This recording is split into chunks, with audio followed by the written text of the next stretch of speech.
But anyway, so you had questions about the translation overall, right? Right, yeah. So as I was watching your videos answering questions about the Book of Mormon from the CES letter and all that, it reminded me that when I was in college, I learned for the first time that Joseph Smith used the hat and a seer stone to translate the Book of Mormon. And I was like, what? Like, that's new. Yeah. And I also learned that a lot of the time the records weren't even in the same room. They would be in a different area or they'd be covered, so they weren't much of a part of the translation process. And as I've talked to some people about it, because I wasn't the only one, it's definitely troubled a few because, you know, we've gone through our whole church lives in church and everything, not really learning about it because in paintings and videos, it's depicted a little differently. So why haven't we really learned about it in church? Yeah, a lot of people kind of feel almost like they almost feel kind of betrayed, kind of like, why didn't somebody tell me about this? Let's just start at the top. So like people don't realize, some people don't know that he actually used several different interpreters, and he would call them, they basically were called seer stones. They're multiple. And after 1830, he never really specified in any of his journals or any of his letters that he would write to people, whether he was using the Urim and Thummim that he got from the Nephites, the plates in the record, right?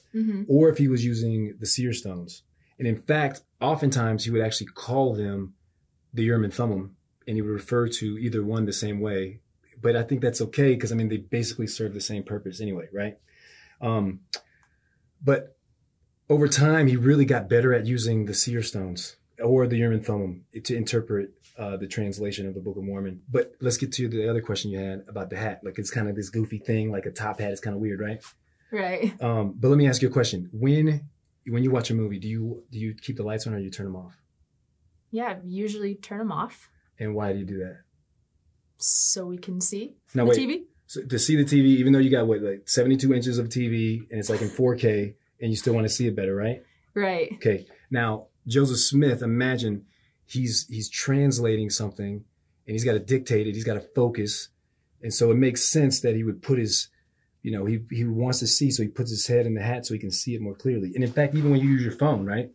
If you look outside and it's really bright, you still cover it up the same way, right? Yeah, that makes sense. But he's dictating information that's coming from the Lord. It's got to be perfect. It's got to be word for word in the translation process. So you have to understand, Joseph Smith is doing something that has rarely been done in the history of humanity. He's translating a record that he has no knowledge of the characters, of the language.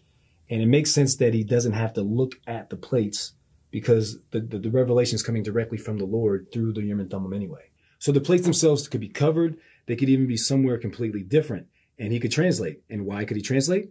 Well, because the knowledge and the words themselves was not coming, you know, mainly from the plates like it would from a normal translator. It was coming from the Lord. The thing is that Joseph didn't ever really describe in detail much about how the translation actually worked, just that it was done through the gift and power of God. David Whitmer, he wrote pretty clearly about it, and this is what he said. This is a quote. He says, Joseph Smith would put the seer stone into a hat. He would put his face in the hat, drawing it closely around his face to exclude the light. And in the darkness, the spiritual light would shine. A piece of something resembling parchment would appear, and on that appeared the writing. One character at a time would appear, and under it was the interpretation in English. Brother Joseph would read off the English to Oliver Cowdery, who was his principal scribe, and when it was written down and repeated to Brother Joseph to see if it was correct, then it would disappear, and another character with the interpretation would appear. Thus the Book of Mormon was translated by the gift and power of God, and not by any power of man. So from this account, we can see that visually it's not that much different than somebody reading from their phone. Yeah, that makes sense. Okay, so yes, it is true. There were many and multiple witnesses that Joseph Smith did indeed put the Urim and Thummim inside of a hat, and he would use it to block out light so that he could more easily translate the Book of Mormon. That way, he wouldn't have to put on the ancient breastplate found with the glasses and use the Nephite Urim and Thummim, which were clear and they looked more like glasses. And because they were too big for his face, it was a lot easier for him to just use the hat method anyway, which I really can't blame him for because, you know, he had to sit there for hours and he was translating and he needed to be in total focus. Even though it's different than what I thought at first, I can accept the translation being that way. I also wonder, though, why does the church depict it differently in paintings and movies? Why not just show it correctly to begin with? So first of all, the church doesn't make those paintings. And what they do often is they commission different artists to create artwork that they can use. And there are actually paintings that depict Joseph Smith looking into the hat. But the thing is, he didn't always use that method. And sometimes he would use the method where he would take the Urim and Thummim, he'd place it over the plates, and he would use that method to translate it. Most artists, I think, have chosen to show the gold plates in their work to emphasize where the words in the Book of Mormon came from, that they're from an ancient record, a physical set of plates that Joseph Smith translated. Now, you'll notice that most artists don't really depict the Urim and Thummim in their work either, but we all know that he used them, whether or not that they're shown. It's really up to the artist. And, some of them, they may not have known or researched all the details. They've probably just chosen to show Joseph Smith translating that way because it's easier to understand and connect with. And it's not technically wrong to show him that way either, because he did also translate the gold plates with them physically there. Also, art isn't always completely accurate. It's very subjective, and especially with religious art, it's really more about how it makes you feel. And that's why we have dozens of portrayals of the nativity that are definitely not historically accurate. We have nativities where you have the Christ child as Black or Indian in a stable where some people say it was probably a cave with some medieval towns in the background. Take a look at this famous picture. The Nephites didn't even have walls like that at this point, and just a few years before, Captain Moroni, he put up trenches and walls of mud and logs. Now, it was pretty much a new thing for them, and if Samuel the Lamanite jumped off this wall to escape, he would die, like straight up. Art isn't always true to life, and I think that that's okay. It still depicts an important story and message, and it's the spirit and the feelings that it gives you that matters. It's not a secret that Joseph Smith used the hat during the translation. It really isn't. It's just that he didn't mention it in the official, the Joseph Smith history that's in the scriptures that members of the church are most familiar with. But it's been documented plenty of times. It's written in books, the Ensign magazine. It's taught by general authorities in their talks. The church even put out a video called Seer Stones in the translation of the Book of Mormon to explain further. And it's on YouTube. It maybe isn't emphasized as much in church meetings and in lessons because the method that he uses isn't as important as the fact that he translated it by the gift and power of God with the help of the Urim and Thummim. It's okay to wonder. It's definitely something that you should know. I just don't think it should change the testimony that you've already gained of the Book of Mormon, the relationship that you've already gained with Christ by learning a detail of the method that Joseph Smith used to translate the Book of Mormon. Does that make sense? Yeah, definitely. Thank you for explaining it that way. Can I ask you another question? Of course. Yeah. So something I've heard about is that Joseph Smith was put on trial for using the stones to treasure hunt or something like that. Yeah. So when Joseph Smith was young, very inexperienced prophet, he did use the seer stone for more mundane things like finding lost objects. Then in 1826, a man named Josiah Stoll came to Joseph because he had heard about his skills with the seer stone, and he offered him a job helping to find a silver mine that he believed to be near Harmony, Pennsylvania. Joseph went, and they looked on it for a few weeks and didn't find anything. After that, Joseph convinced his employer to give it up, and he stayed on a while longer, doing odd jobs for Mr. Stoll while he courted his future wife, Emma Hale. Unfortunately, one of Mr. Stoll's relatives felt that Joseph was tricking him somehow and exerting too much influence over him, probably because Mr. Stoll believed Joseph and was later baptized into the church, and this person didn't like it. So they took Joseph to court and accused him of glass-looking and being a disorderly person, which is the same thing a street musician would have been considered back then, or anybody that they felt were intentionally deceiving people for money. The judge examined the case and even called in witnesses, but most of them testified that Joseph did have a gift of some kind and that he hadn't tricked or cheated anybody. Mr. Stoll himself, who is the supposed victim of all this, he testifies, and this is a quote, "Do I believe it? No, it is not a matter of belief. I positively know it to be true." Some people have said that since then, Joseph Smith admitted of being a fraud in court, but if you look at the actual testimony, he didn't. He just explained to the judge about the stone and how he used it, said that he didn't seek out this kind of business, and then he showed the stone in the court.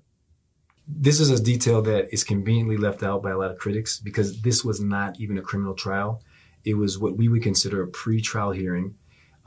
He wasn't punished for anything. He wasn't found guilty. The judge, he bills the county for all the court costs. He's released with no fines, no punishment. And in fact, there's no evidence that shows at all that he conned anyone, that he was tricking anyone, just that there were many witnesses that did testify that he did have a spiritual gift. Wow. Okay. So even if he wasn't found guilty, is it still considered wrong that he was using the stones to hunt for treasure? Now, see, that seems that way to us, but in Joseph Smith's time, things were like a lot different. The Palmyra Herald, just a few years before this, declared, now listen to this, digging for money hid in the earth is a very common thing, and in this state is even considered as honorable and profitable employment. People all over were getting in on the action, even pastors and religious leaders of other faiths. It wasn't even as all that different than buying a lottery ticket or even working the stock market would be seen today. They were investing something, in their case, time and hard labor, and hoping for a good return. And it's not without scriptural precedent. Joseph in Egypt, he had a cup for divining. That's in Genesis 44:5. Jacob, he used a rod to cause Laban's cattle to produce spotted calves in Genesis 30:37. Even Christ's apostles, they cast lots to determine who the newest apostle would be, which was a pagan practice. And you can find that in Acts 1, verse 26. Clearly with God, all things are possible. And if it's okay with the Lord, then we don't need to take any issue with it. The issue here was not the stone, probably not even the people who accused him. Even critics in his own time didn't later bring up or even seem to care about this incident or the stone itself. The issue was religious discrimination.